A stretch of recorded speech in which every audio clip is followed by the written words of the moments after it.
大家好，我是邱平，我现在来到了山西大同的深山里面，今天来看一座悬空寺庙。说到悬空寺，大家一定会想到北岳衡山脚下的那一座悬空寺，历史非常悠久，每天呢都有很多游客去那里。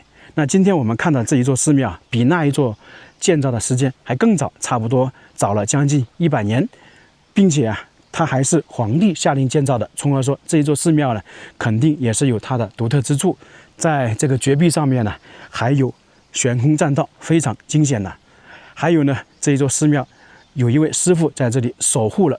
说到悬空寺，北岳衡山那个最有名，实际来讲，在山西是有非常多的悬空寺，甚至可以这样说，有一些悬空寺呢，和衡山脚下那座悬空寺相比不遑多让，有一些呢可能比它更刺激、更惊险。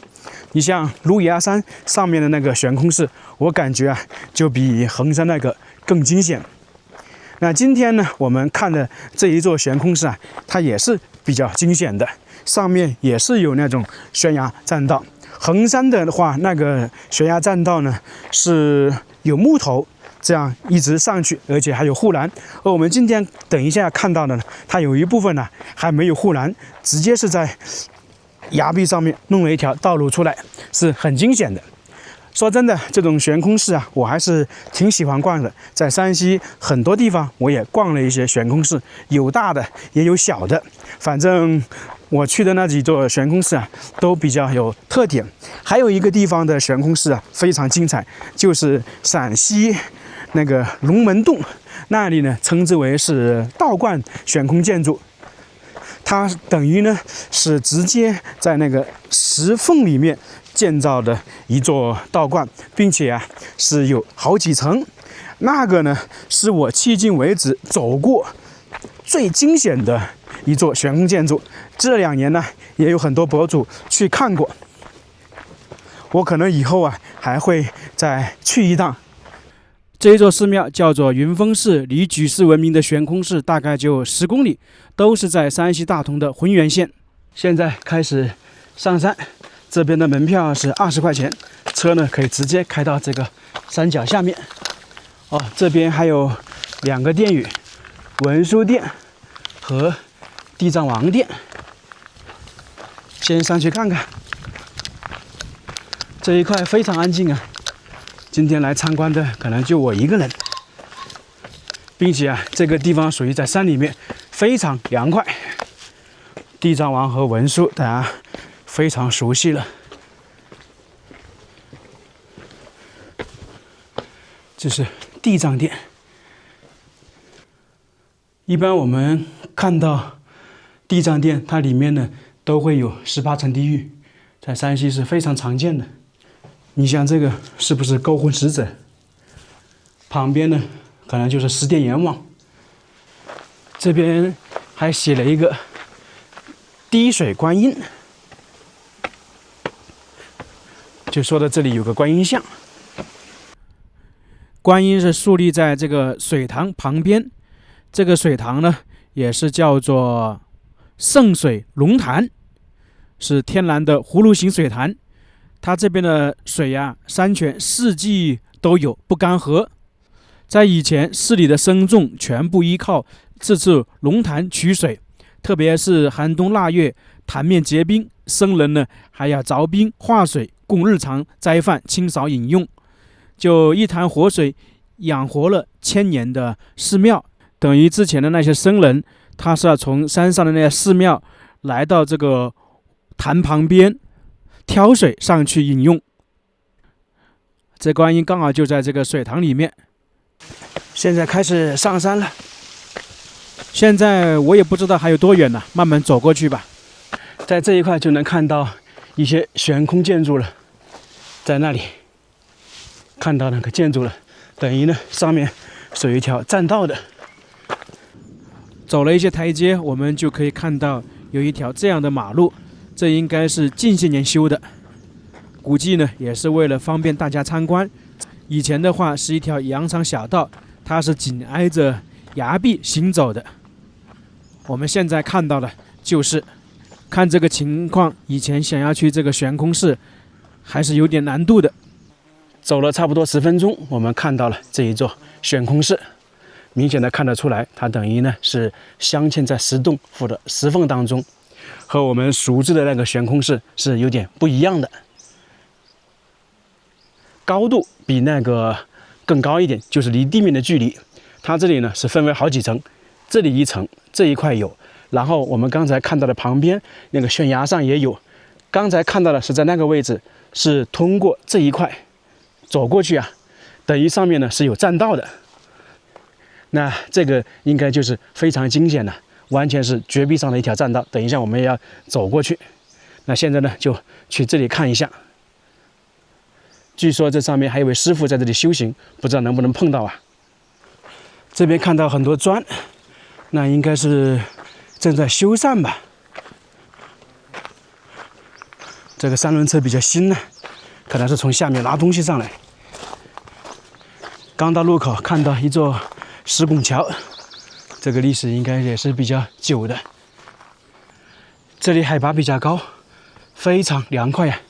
下面是一个山谷，这山谷也是非常漂亮的。你说古人是不是非常会选择地方啊？这个建筑在这里存在了差不多1600年，当然后期经过修缮、经过重建的，就原始的是1600多年。在这个位置就看得更明显了。这里有建筑，上面有，这一块也有，然后这里也有。我们最开始看的就是这里。那这边应该是从这样过去，我一开始以为是从上面的。很震撼吧？在上去之前，我们来介绍一下这一座寺庙的历史。有这样一句老话：先有云峰寺，后有悬空寺。举世闻名的悬空寺始建于北魏时期，公元491年，而这个云峰寺呢，是在公元404年，是由当时的北魏皇帝亲自下令修建的，御赐匾额叫天赐禅林，比悬空寺早了80多年，87年。它们两个都是悬崖悬挑建筑。云峰寺呢是嵌在巨型天然石窟之内，在最多的时候，它这里呢是大概有12座殿宇，佛道儒三教神像同堂供奉。在这里啊，以前也是比较热闹的，不过就是有点可惜，它是屡次遭到损坏了。继续往前走，这个台阶应该也是新修的。看起来这座寺庙近些年应该经过了一些大范围的修缮。这里海拔比较高，非常凉快呀。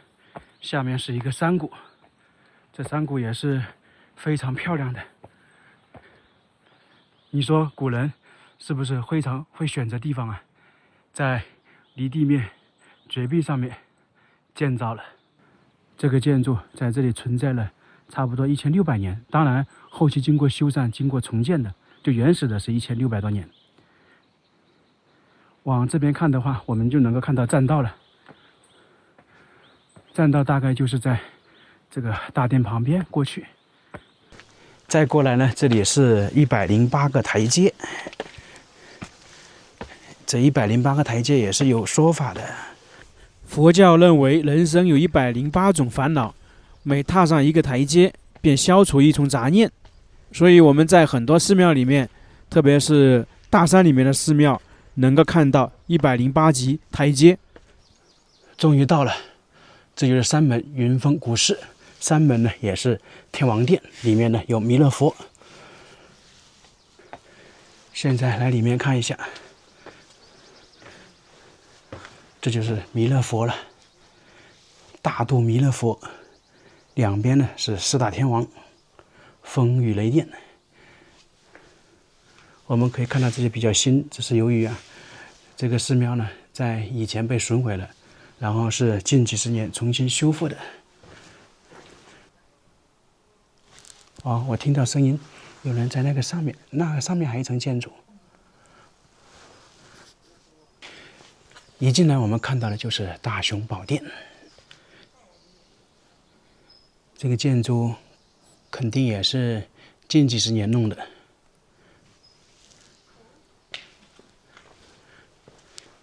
天赐禅林，乾隆54年，这是后面写的，它早期就是天赐禅林嘛。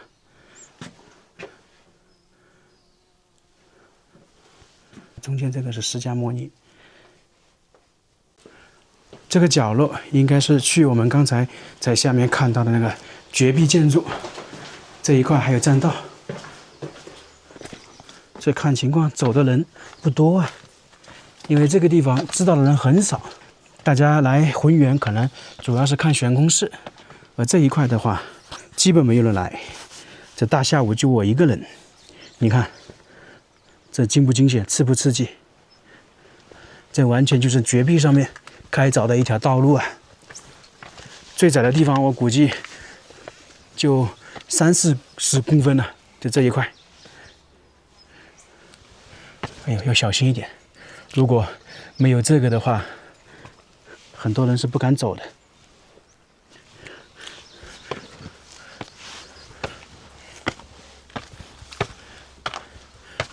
这是真正的悬空寺啊！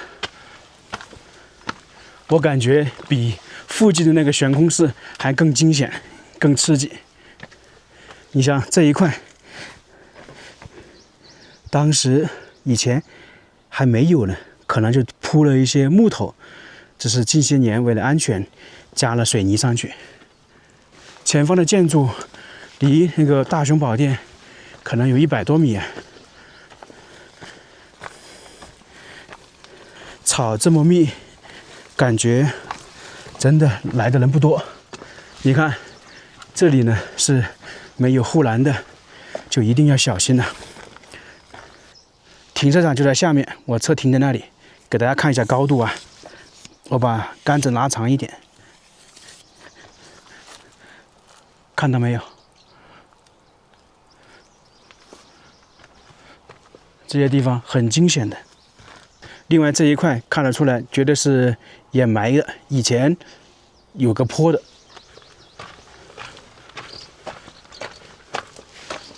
啊，前面那个建筑快到了，看看是什么殿宇。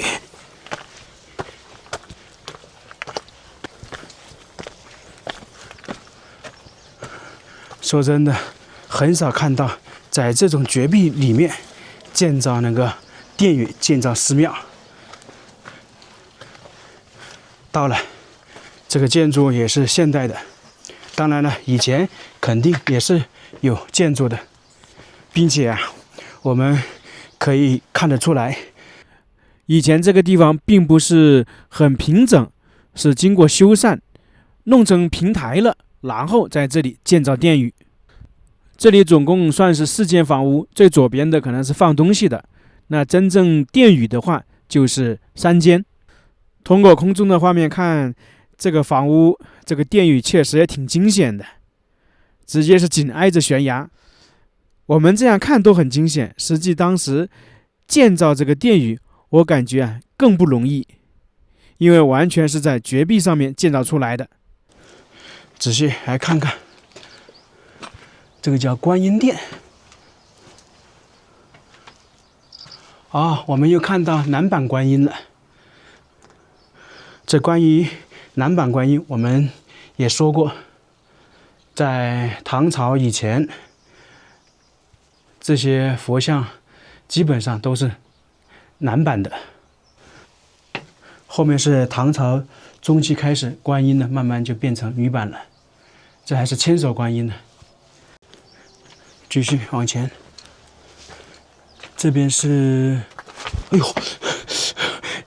吓我一跳，差点倒了。这个是真武殿，那就是这边是佛道儒一体的，三教合一。大家看一下，这个真武大帝的像和我们在哪里看到的很相像啊？和我们在武当山看到那个真武大帝的像很相像啊。武当山金顶有一个真武大帝的像，是明朝永乐时期弄的。那个真武大帝的像，据说呢是按照朱棣的模样，打造的。大家感兴趣的话，在武当山一定要看看那个金顶的真武大帝像。这边还有，我走到这里很紧张啊，因为它这个护栏很低。刚才我稍微人没注意踩空了，差点，一定要小心啊。这边还有一个吕祖殿，应该供奉的是吕洞宾了。道教的。说真的，我走在这里好紧张啊，因为这个护栏很矮，才30-40公分，就等于没有一样。然后大家看看周边，这里差不多有100-200米啊。继续往这边走，那三座殿宇建造的形式就跟这里差不多。有一个稍微小一点的平台，那边有个缺口，然后呢用石头堆积起来，就建造了这样3座殿宇。那这一块还有一些痕迹啊，这个就比较久了，可能有100来年在这一块啊。那边我们就不过去了，已经没有路了。继续往回走，这里应该算是第2层，上面还有1层。我们现在看到这个建筑啊，都是水泥的，那实际在以前肯定不是啊，都是木头这一些砖或者是砖块。你像我们现在看到的水泥啊、砖呐，都是他们从下面扛上来的。再看看这个绝壁。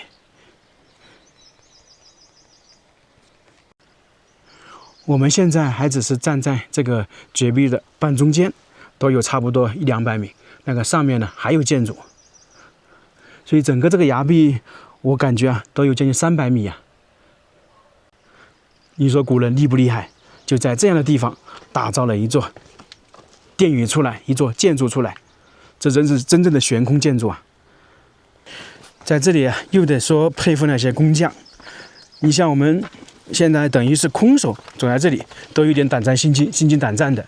而在1000多年前，他们修建这座寺庙，在这个绝壁上行走是很危险的，还没有护栏。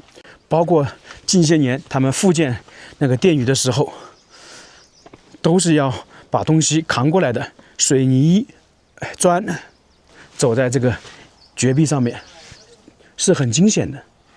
像这里啊，如果没有护栏，我是有点不太敢走啊，可能很多人都不敢走。现在我们说这一块是寺庙，实际来讲的话，它也是经历了很多变迁的。早期是寺庙，也是道观，后面呢，到北宋时期，这里呢还是杨家将重要的屯兵要道。辽宋对峙的时候啊，这一块的峡谷幽深，易守难攻。云峰寺呢又有栈道，还有石窟，于是呢就被杨家将他们改成了长兵洞。我看资料的时候说，这一块的山里面呢，还能找到古时候寨墙的那个残存遗址。像我们现在看到这个平台，大家觉得是什么呢？我感觉啊，有点像是一个塔的遗址啊。按照记载，在历史上应该是有很多的高僧和道士道长来这边修行。现在我们继续往上走，上面还有一层。这里的话都差不多有70-80米高。哎，这边也有个观音殿呢，也是千手观音。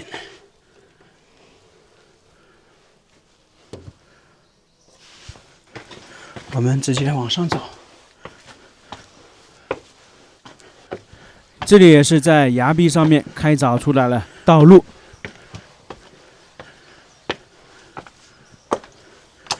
就是不知道是什么时候修的。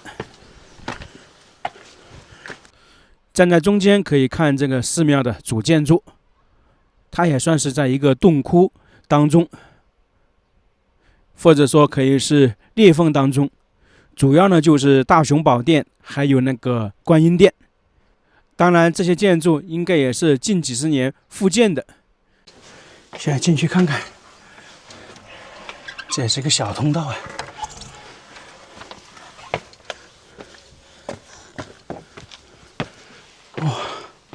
这都是在山体这一块弄的道路出来。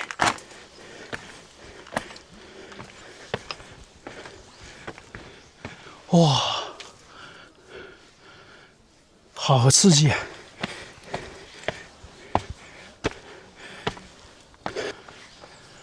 这都是前辈们弄出来的。这些水泥可以说是现代的，那这一些肯定是以前的。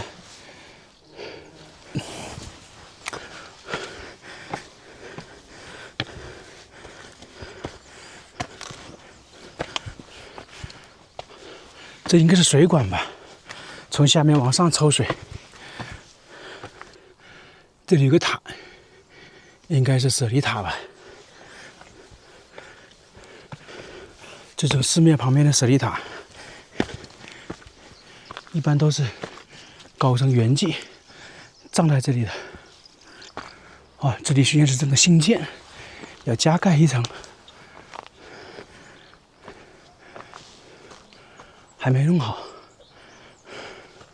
以前也是有的，也看这个石头，应该是有一段历史。这水是从下面抽上来的。这边算是来到了第3层，这一块呢，也有一个殿宇。哦，我一直以为有人在说话呢，结果是那个，好像是收音机。这座殿宇呢是奶奶庙。之前我们在其他地方也看到一些奶奶庙。奶奶庙呢，我们一般是说泰山奶奶或者送子娘娘等等，在很多地方都有奶奶庙。在这里我就得向其他的博主学习一下，因为他们会说这是3位大美女，我们也说这是3位大美女了。在上面逛完了，我又回到大院子里，刚好呢碰到师傅出来了，就和他简单的聊了一下，也碰到了几位其他的游客。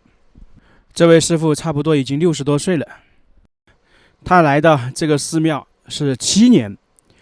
7年的时间，一个人守护着这个寺庙。在这7年时间，他其实也做了很多事情的。刚才我们外面看的那条大路，就是他组织修建的。还有刚才我们在下面看的那个砖块，以及上面看的那个还没修建完成的殿宇，都是他组织弄的。他说每一年搞一点，日积月累吧，慢慢的就变多了。一下子全部建完，他说是肯定完成不了的。另外呢，他这里的水源呢，也是他后期搞的。以前是要去下面，刚才我们看那个水潭挑水，后面呢，他是在山谷里面弄了一个泉水，然后呢，通过管道引入到寺院里面来。说真的，挺佩服他的，一个人在这个大山里面居住了7年，并且是没什么事，一般是不下山的。也可以说，这位60岁的师傅在这边的洞内独自生活了7年时间。这一座寺庙我们就差不多看完了。如果偏爱安静，喜欢小众秘境，惧怕人山人海，可以来这个地方。毕竟离这里不远的悬空寺是非常有名，不过呢，人确实非常多。我是比较喜欢逛这些小众有特点的地方。今天呢，也算是大开眼界，又看到了一座悬空寺了，算是亲身感受了这一座低调了1600多年的古寺。那今天这个视频就到这里了，非常感谢大家，我们下个视频再见。